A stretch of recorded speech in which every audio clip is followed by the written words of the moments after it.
Hi viewers, welcome to this channel. ముందుగా అయితే updates miss అవ్వకుండా ఉండాలంటే ఈ ఛానల్ని అయితే ఖచ్చితంగా అయితే సబ్స్క్రైబ్ చేసుకోండి. ఈ వీడియోని అయితే లైక్ చేసి షేర్ చేయండి. టెలిగ్రామ్ లింక్, వాట్సాప్ లింక్ రెండు డిస్క్రిప్షన్లో ఉన్నాయి.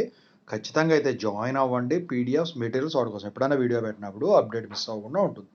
ఇందుట్లో వచ్చేసరికి చాలామంది స్టూడెంట్స్ గ్రేస్ మార్క్స్ అప్లై చేస్తున్నారు. అది ఎవరైనా కావచ్చు. అయితే మరి గ్రేస్ మార్క్స్ అప్లై చేసిన వాళ్ళకి పాస్డ్ అవుట్ ఇయర్ ఏమని వస్తుందని చెప్పేసి చాలామంది స్టూడెంట్స్ అడుగుతున్నారు. What is the passed out year if grace marks applied? పీసీసీఎంఎంలో వచ్చే దాని గురించి వీళ్ళు అడగడం అయితే జరిగింది. దాని గురించి చెప్దామని చెప్పేసి వీడియో చేయడం అయితే జరిగిందనమాట.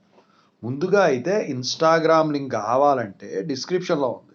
దాంట్లోకి వెళ్ళి డౌట్స్ పెట్టండి. ప్రతిరోజు తెలుగు ఇంజనీరింగ్ ఎడ్యుకేషన్లో డౌట్స్ వీడియో పెడుతున్నా. రెండు ఛానల్ లింక్స్ డిస్క్రిప్షన్లో ఉన్నాయి. ఒకటి అప్డేట్స్కి సంబంధించింది, ఇంకోటి రియల్ టైం ప్రాజెక్ట్స్ సంబంధించింది. ఖచ్చితంగా అయితే సబ్స్క్రైబ్ చేసుకోండి. రెండు మీకు ఉపయోగపడతాయి. రియల్ టైం ప్రాజెక్ట్ సంబంధించిన channel software courses, work support. అయితే మీకు ఏంటంటే ఇక్కడ మీకు ఒకటి చెప్పాలి. మీకు ఏదన్నా వీడియో కావాలంటే కింద కామెంట్ సెక్షన్లో ప్రశాంతంగా కామెంట్ చేయొచ్చు. నేను వీడియో అయితే చేస్తాను. ఇప్పుడు ఇది అలా అడిగిందే. ఓకేనా? ఇక మాట్లాడితే what is the passed out year if grace marks applied? So ఇందుట్లో ముందుగా రీఅడ్మిటెడ్ వాళ్ళ గురించి మాట్లాడుకుందాం.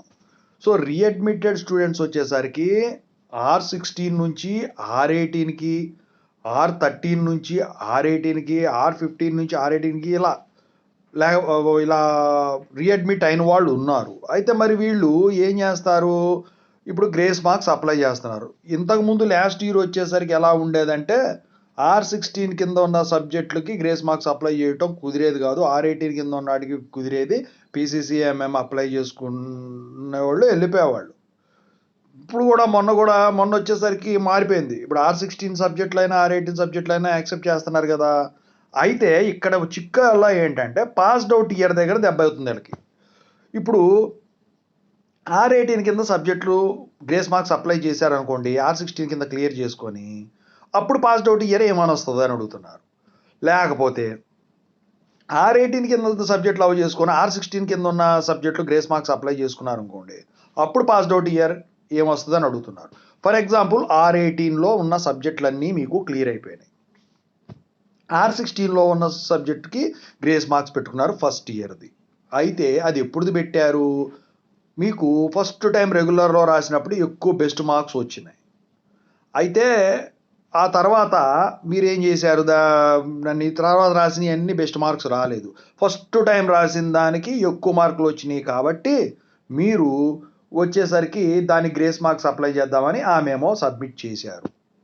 మరి గ్రేస్ మార్క్స్ అప్లై చేస్తే మెమో కొత్తది వస్తుంది కదా.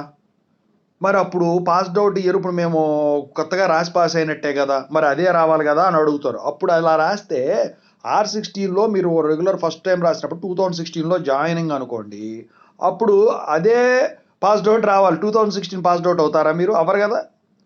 అయితే మీరు R16లో ఉన్న first year subject grace marks apply చేసినా, లేకపోతే R18లో థర్డ్ ఇయర్ సబ్జెక్ట్కి గ్రేస్ మార్క్స్ అప్లై చేసినా, లేకపోతే R16లో సెకండ్ ఇయర్ సబ్జెక్ట్కి అప్లై చేసినా, లేకపోతే R18లో 4-2 సబ్జెక్ట్కి మీరు అప్లై చేసినా కూడా మీకు పాస్డ్ అవుట్ ఇయర్ అనేది లాస్ట్ ఎగ్జామ్ మీరు ఏదైతే అటెంప్ట్ చేశారో పాస్ అవ్వటానికి అదే మీకు పీసీసీఎంఎంలో వస్తుంది.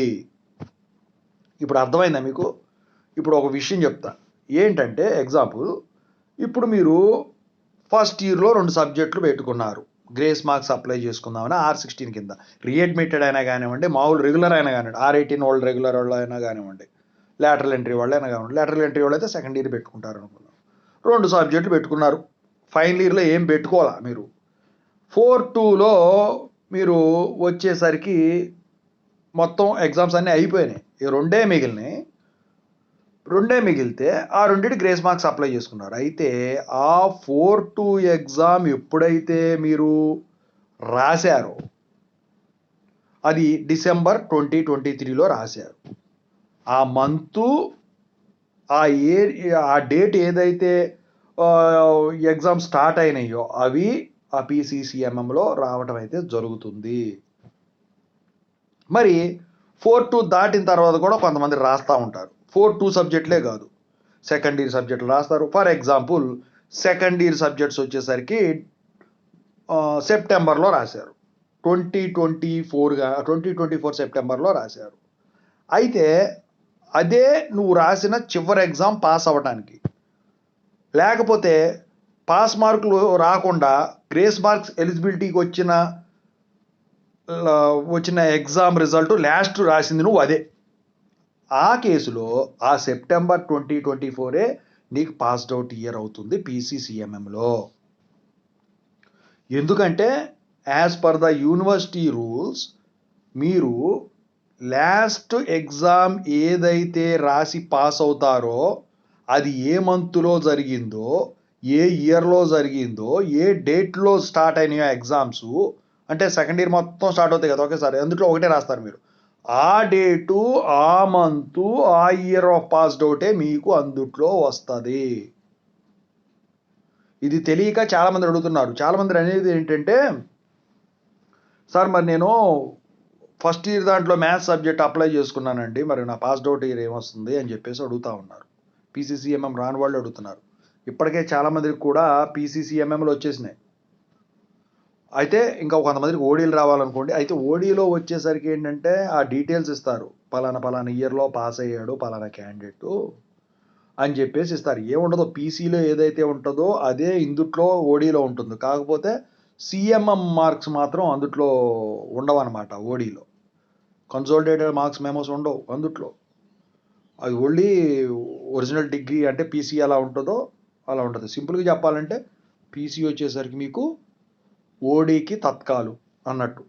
Tatkal certificate 1 year validity, fresher period expire అవ్వకుండా ఉన్నంత వరకు.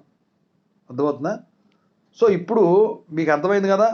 ఈ రూలు R16 నుంచి R18 వాళ్ళైనా, R13 నుంచి R18 వాళ్ళైనా, లేకపోతే R18 నుంచి R22 వాళ్ళైనా, ఎవరికైనా కానివ్వండి, అది R18 వాళ్ళైనా కానివ్వండి, రెగ్యులర్, లేకపోతే R22 వాళ్ళైనా కానివ్వండి, మామూలు చదువుకుంటూ వెళ్ళే వాళ్ళైనా, ప్రతి వాళ్ళకు కూడా రీఅడ్మిటెడ్ అయినా కానివ్వండి, రీఅడ్మిటెడ్ కాకపోయినా కానివ్వండి, ప్రతి ఒక్కళ్ళకు కూడా ఇది అప్లికబుల్ అవుతుంది. ఇప్పుడు ఏదైతే చెప్పానో అదే జరుగుతుంది. ఇప్పుడు మీకు క్లారిటీ వచ్చిందని నేను అనుకుంటున్నా. ఓకేనా? సో ఈ వీడియోని అయితే 10 మందికి షేర్ చేయండి ఉపయోగపడే వాళ్ళకు.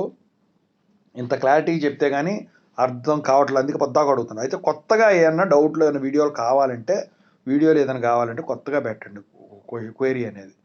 చూసిన ప్రతి ఒక్కరికి నేను ఈ వీడియో చేసిన తర్వాత నేను రిప్లై ఇస్తానండి. ఓకేనా? ఇక అది సంగతి. Thank you so much.